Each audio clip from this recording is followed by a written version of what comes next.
Hey guys, what's up? It's Jules here for WhatCulture.com with another episode of the most insane things happening in wrestling this week. The show that does exactly what it says on the tin in the most annoying way possible. You're welcome. Right now, much like my therapy sessions, there is a lot to get through, so let's crack on and kill your dad. I mean, hit that intro.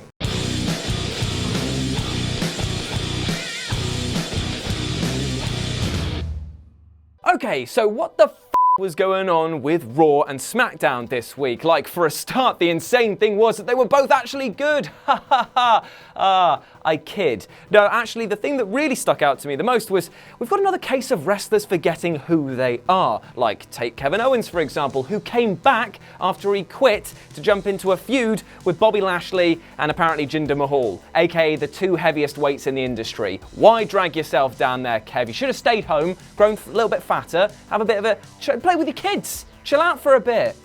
Why'd you come back for this angle? Dunno, seems like a waste. Second, we had Brie Bella, who forgot that she can't wrestle, putting the suicide in 2 suicide dives that saw her go down quicker than Vince on Roman Reigns. Thirdly, R-Truth in a main event? I mean, what? I actually really like this. And he won.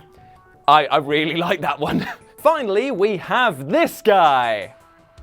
Finn Balor, who for some reason, even though he's just got off the back of a lukewarm feud with Baron Corbin, has decided to throw himself back in there.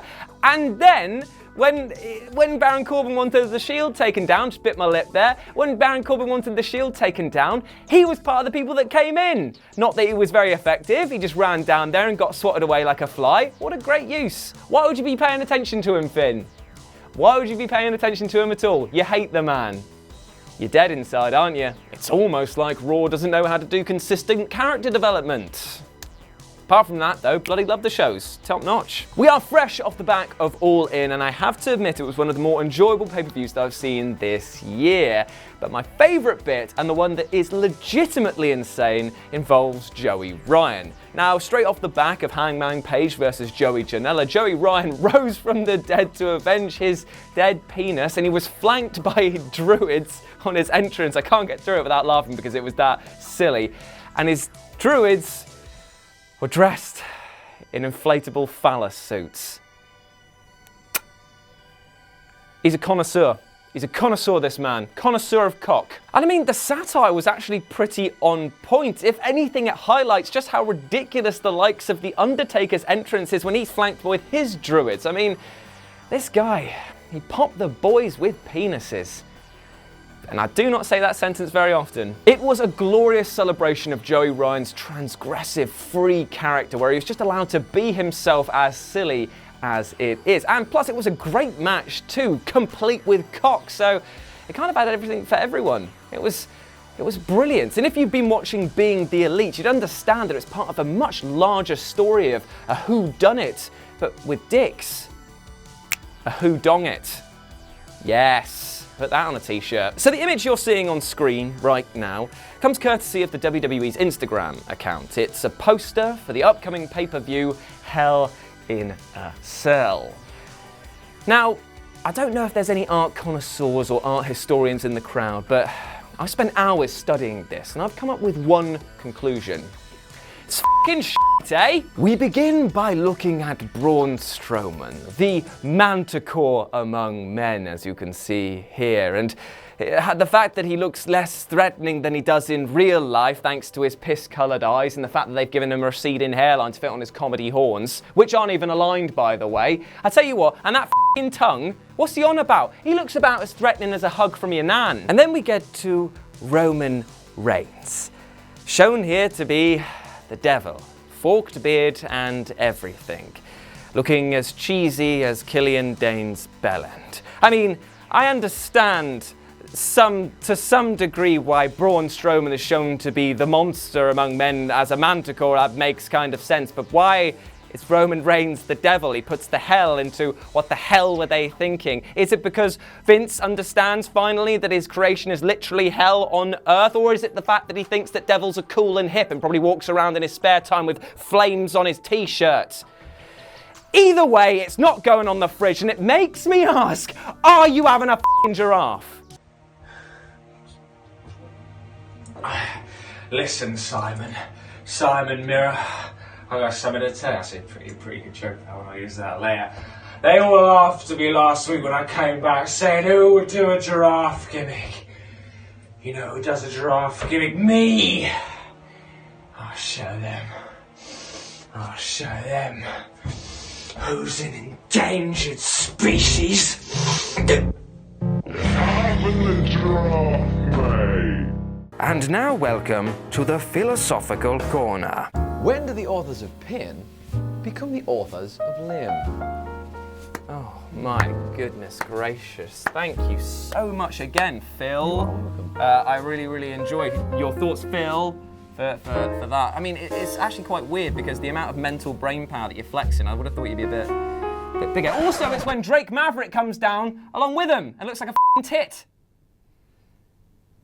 Thanks for standing in, Nicholas. Yeah, Phil's away, isn't he? Yeah, well, that's fun.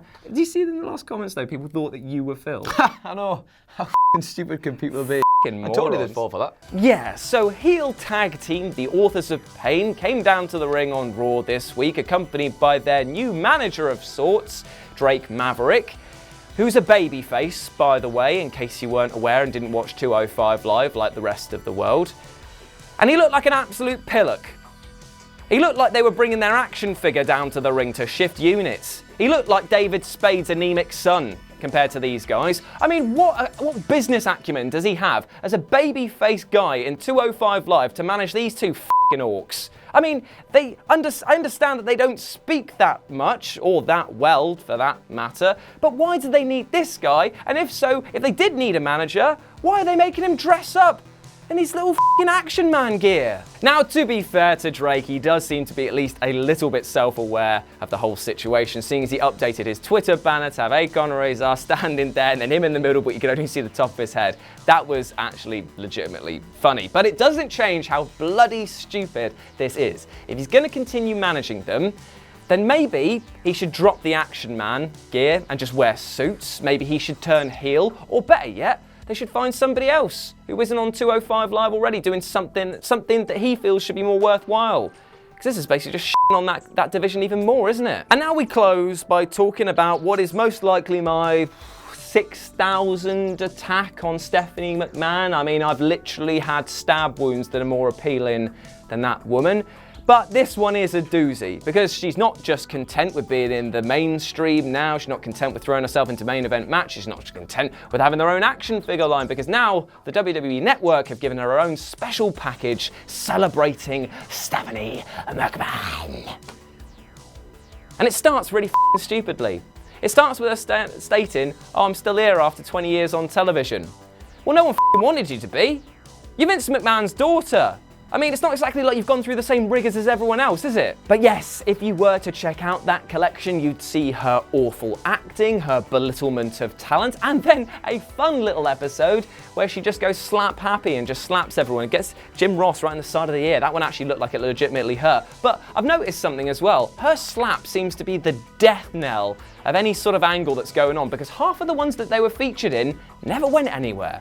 It's almost like everything she touched dies, which makes me feel very sad for Hunter's cock. The titles on these as well are pretty fucking out there. Most powerful woman in cable, igniting a revolution, changing the course of history, empowered, we'll never stop fighting, out damned Spot, out accursed Spot. Oh wait, no, that's just my own title there. Just put the bloody women's title on her. That's what we're going, isn't it? Self-indulgent cow. And there we go, those are the most insane things happening in wrestling this week. Now, to close out the show, the only way I know how, by reading my favourite comments from last week's episode. We've got a fair few. We've got one from Just One Guy, who said, I love how everyone makes fun of Jules at 3 minutes and 2 seconds on the previous episode, when he and Simon are the only two carrying this channel on their shoulders. Oh, woof, spicy. Not going to say that that's not true.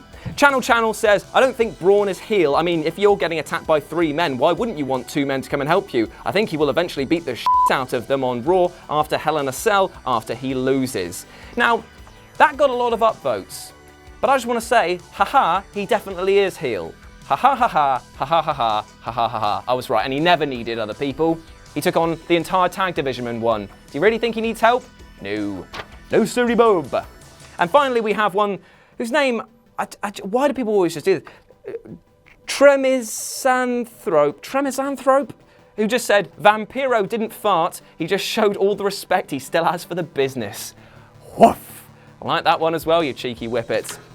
Anyway, a massive thank you to Michael Sidgwick and Adam Nicholas, because Phil Chambers is down doing something with the BFI at the moment, watching Rev Pro. I don't know what he gets up in his spare time. We don't hang out, I don't even chat to him, I don't even like him. Actually, I do love him. He's a nice guy. Anyway, and a massive thank you to you at home for watching. As always, I've been Jules, you've been awesome. See you next week, because I'll see you next week. What a great sign off. Catch you later.